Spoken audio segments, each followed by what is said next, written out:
Hey friends, it's Mrs. G, and here's your read aloud for today. I'm only going to read the first few pages of this book, and next week for Project Day, we will read some more pages because it's a pretty long book. So it's Back to School We Go First Day Stories from Around the World by Ellen Jackson. So, this is what the cover of the story looks like. So the first child we're going to meet is called Chiang, and she is an 8-year-old girl from Kenya. Jambo, hello. Chiang, am a Luango girl from Kenya. My parents gave me a name that means sun because I was born at midday. Today I walked to school and met my teacher and classmates for the first time. Everyone was busy with chores. The girls swept the floor while the boys cut the grass with pangas or machetes. Afterward, we sat on a straw mat and began our lessons. I will learn health, arithmetic, and to read and write in Kiswahili. At noon, it began to rain. The noise of the drops hitting the tin roof was so loud that we began to giggle. The teacher stopped talking. When the storm was over, we went outside and I ate mandazi, or fried bread, for lunch. I love sports, so I played soccer with some of the other children after school. We used 2 termite nests for goalposts. When I got home, I helped my mother tend to the shamba, or garden. We are growing cassava, potatoes, and beans. Tonight, we will eat red bean stew for dinner. Then, grandmother will tell stories about lion, hyena, and other African animals. Children in Kenya. Some Kenyans live in huts on small plots of land where they grow corn, potatoes, cassava, pineapples, and mangoes. Others live in modern cities. Sorry. Children go to school 6 days a week from January to November. The students help keep the school clean. In the classroom, they sit in a straw hut or share a desk. Books and paper are scarce.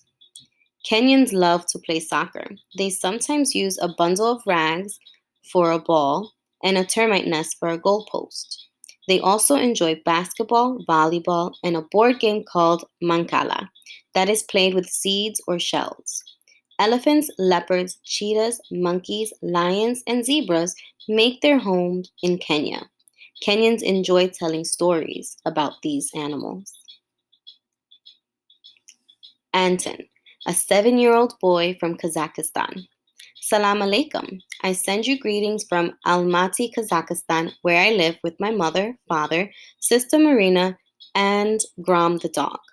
Today, September 1st, was my first day of school. How excited I was!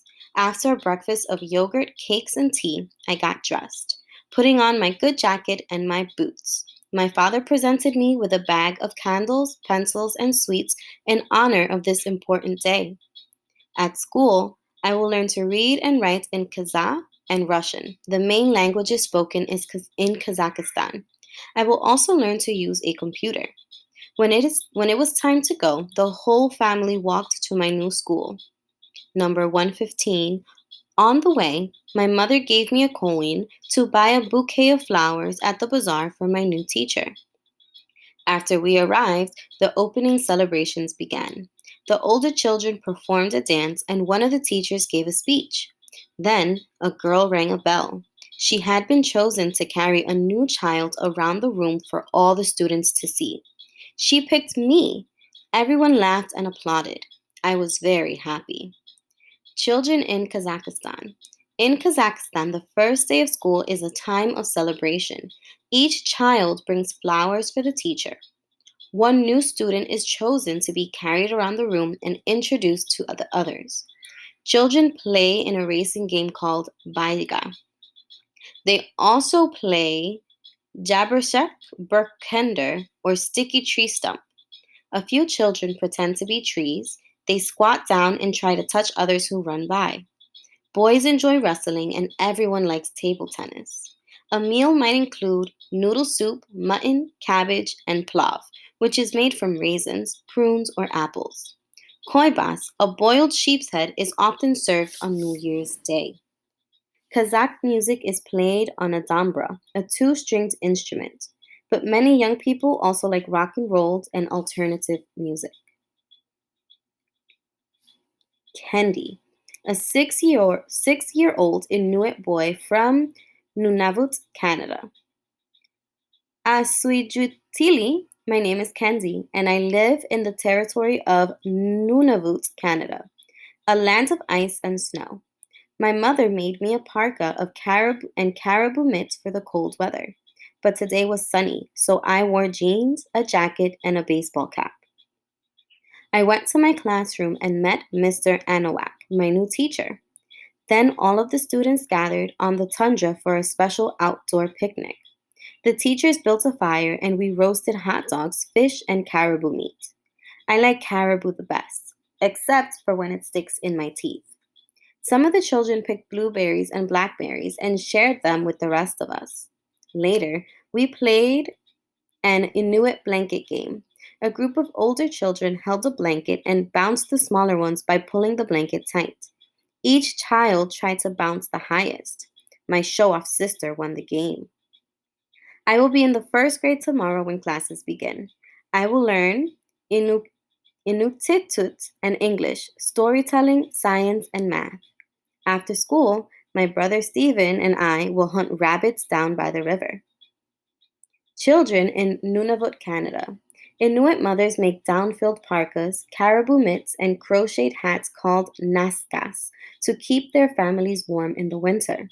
In the classroom and in the warm weather, the children wear t-shirts and jeans. The school year starts in the middle of August and ends in May. Students study English and Inuktitut, their native language, science, math, and computers. Schools invite Inuit elders into the classroom to share their knowledge. Children hunt for duck eggs in the spring and pick berries in the summer. They enjoy skiing, skating, and dog sledding in the winter. Inuit love to hunt and fish. Caribou, seal, Arctic char, and makatak, or raw blubber, are favorite dishes. But Inuit children also watch television and snack on chips, chocolate, and soda.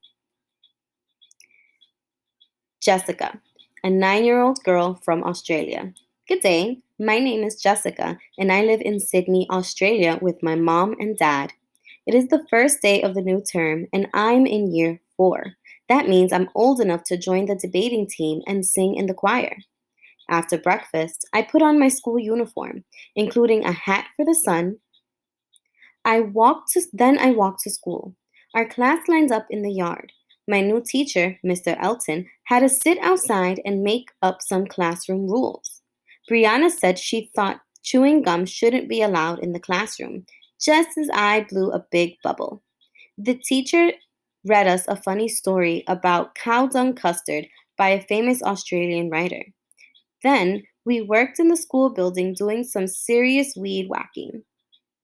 I especially love the blue flan lilies and the Mickey Mouse plants that grow here. I brought a popper at the canteen for a snack. In the afternoon, we were assigned computer key pals in Germany. I emailed my key pal and told her about kookaburras, koalas, and other Australian animals. Some people call Australia the lucky country. I know I'm lucky to live here. Children in Australia. The school term begins at the end of January and ends in mid-December. School hours are from 9 to 3. Many Australian children wear uniforms, including hats, to protect them for the sun's strong rays. Lunch might include a meat pie or a sandwich and some fruit drink in a box, called a popper. For dinner, Australians like fast foods, steaks, and salads. Some people eat kangaroo tail soup or smoked crocodile. Children play t-ball, rugby, soccer, and cricket, a game played with a bat and a ball. The Australian wilderness, called the bush or harshland, is home to kookaburras, kangaroos, koalas, duck-billed platypuses, and other unusual animals. So that is all for today. I hope you enjoyed this read aloud, and this read aloud will definitely help you when it comes time for your project. All right? Bye, friends.